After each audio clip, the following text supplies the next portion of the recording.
नरनारायणोद्भूता नारासिंही प्रकीर्तिता दैत्यप्रमाथिनी शङ्खचक्रपद्मगदाधरा सङ्कर्षण समुत्पन्ना अम्बिका सज्जनाश्रया सुव्रता सुन्दरी चैव धर्मकामार्थदायिनी मोक्षदा भक्तनिलया पुराणपुरुषाधृता महाविभूतिदाराध्या सरोजनिलया समा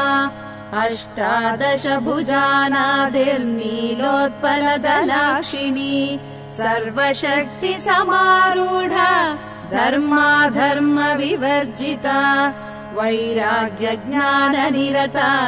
निरालोका निरिन्द्रिया विचित्रगहनाधारा शाश्वत